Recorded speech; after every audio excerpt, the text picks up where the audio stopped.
So, good morning mga bossing.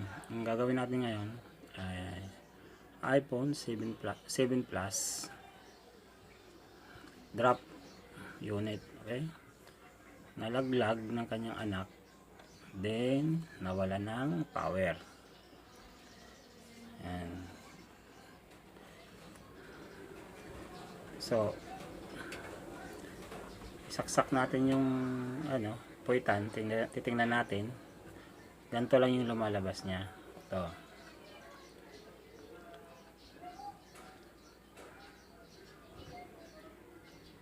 Okay. Yan. Logo. Then, mga matay na.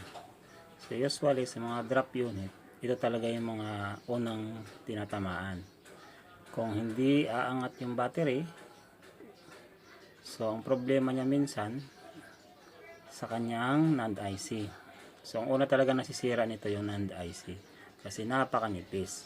So, minsan naman kung walang lock yung kanyang mga socket, yung battery socket, yung mga LCD socket, pag walang mga lock yun, pag na-drop ang unit, yun ang unang natatanggal o umaangat. So, bubuksan natin ito. Kapapalit lang ng LCD ito. Galing sa Maynila. Ayan, may plastic pa nga, iningatan niya. So, nalaglag naman. So, yan, ganyan lang ang status ng unit.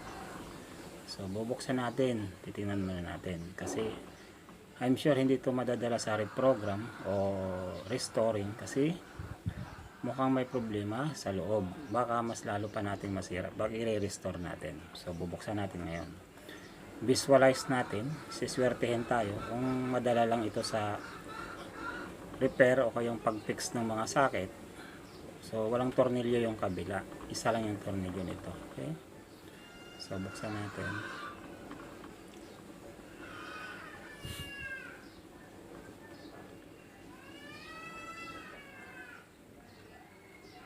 Nag-iisa lang. So, ingatan nyo kasi nag-iisa na. Dalawa na nga lang yan. Mawawala pa. Okay na yun, kahit isa lang okay na yan, at least may lock na yan. Pero kung sa drop na malakas, walang yan. So ito, gamit kayo ng kuko o kaya yung guitar pick. Dito, unahin nyo muna sa puwitan. So sa puwitan, yan. Iangat nyo, tulak ng konti. Kung kami kasi, sanay na kami sa kuko, hindi na kami sanay sa mga guitar pick na yan. At least itong kuko namin natatansa at saka nakakapa namin yung edge nung yung pinaka base o yung pinaka LCD nya nakakapa. Pero kung hindi kayo sanay, yan, ipapakita ko, gagamitan natin ng card. Gagamitan natin. Okay.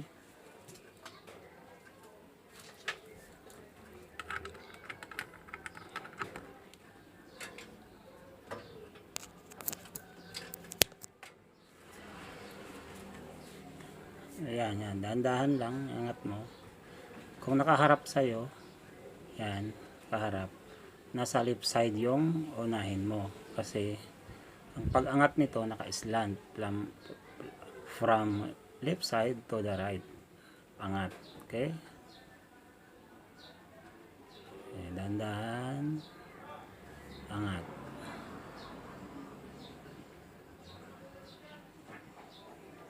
Yan, kung hindi kayo sanay sa kuko, yan, papakita ko kung paano. Yan, dahan-dahan. Kasi imbis na blink logo lang yung sira, baka dumami pa. Pagka kasi usually mga drop unit, meron ng mga crack yung LCD minsan. So, hanap damay na lang. Kaya ingatan ninyo. Kasi imbis na power lang yung papagawa sa'yo, pagagalitan ka pa ng customer kasi bakit nabasag yung LCD.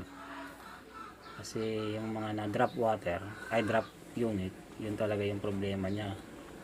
Yung LCD hindi natin napapansin, may lamat na pala. So tuloy natin. So abono tayo. Kaya yun na ingatan ninyo. Ha? So ganyan, paangat, At yan, dahan-dahan. Yan. So, hindi na natin tatanggalin yung socket. Okay, tamo. Walang lock yung kanyang mga flex socket ng LCD. So, yung hindi ko masasabi kung dati nang may ito, may lock nung ipinagawa o nakalimutan na ng technician, hindi natin masabi. So yan, wala siyang lock. Nakita nyo, nakita ko umangat yung battery flex yung terminal. Kita mo umangat to. Okay, dahan-dahan ibabalik natin. Yan kita nyo, yan nakaangat yan ang umangat. Kaya umangat yan kasi wala yung kanyang yung bakal, yung stopper niya, yung lock. Okay, ilagay natin, lagyan natin ng charger. Tingnan natin kung progress siya o kung okay na. Sana okay na para hindi na tayo mag-proceed sa main operation.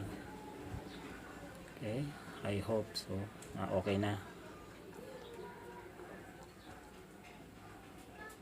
Okay, natin. Yun, swerte. Okay, yan.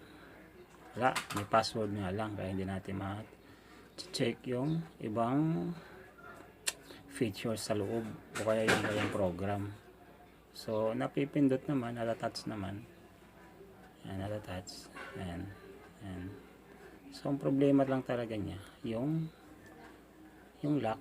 Kung may lock lang sana ito at nabagsak, so hindi ito magkakaganito, hindi ito Apple logo na lang. So importante rin talaga yung lock na yun kasi sa mga bagsak, yun yung pinaka stopper. So ang gagawin natin ngayon, dahil sa home quarantine tayo, wala tayong mga piyesa nito, so gagamitan natin ng electrical tape pansamantala bilang kanyang stopper. Okay, so magkupit tayo ng kapiraso. Support man lang, karoon man lang siya ng support kasi kaysa wala. Yung na yun, yung lock na yun, mura lang naman yun, libre lang naman yun nakukuha sa mga cellphone technician. Sa akin nga, ang dami kong ganun kasi yung sa mga nabibili kong mga mga sirang phone, pag binabaklas ko, ang dami kong ganun. So kung may customer ako na walang ganitong lock, libre ko na lang, o kaya kahit 50 pesos dagdag, pwede na. At least may protection yung kanyang mga socket terminal. Okay, so yung sa camera din lalagyan natin kasi wala din wala din yung stopper, pinaka-lock nya. So maliit lang kasi tamang-tama lang pagkasya natin. Yan. Okay,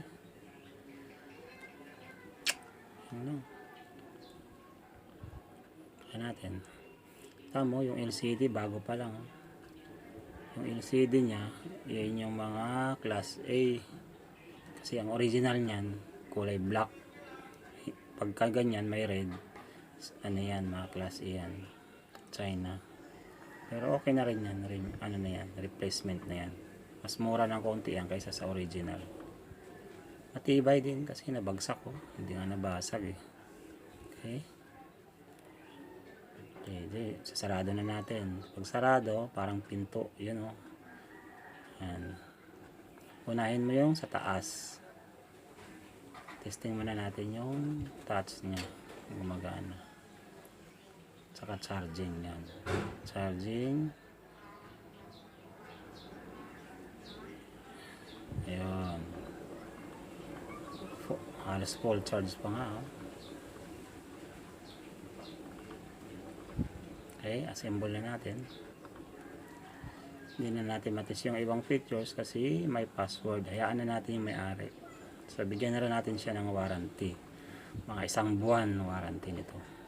Okay, so ang pag-assemble yan, unahin mo yung taas muna, isusuksok mo din sa right side, diinan ng konti, bahagya, dandahan yan. Okay, then last sa baba yan. Okay, so nagawa natin, napaka easy lang, ha? So meron na tayong pang ulam.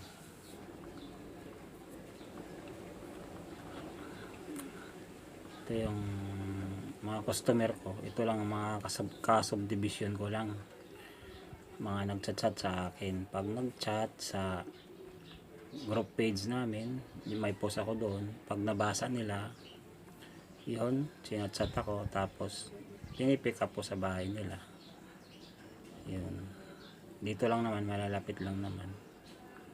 Okay, at least meron tayong pangkain, pang ulam. Okay, ang singil ko dito standard lang. So testing natin, standard lang singil ko dito, tamang tama lang. Ang ulam 1 linggo. Okay, yes na.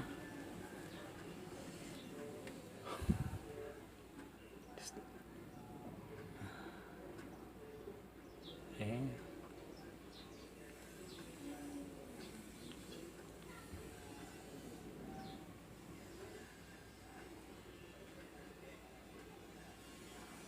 so hanggang dito na lang, at salamat sa panonood, subscribe.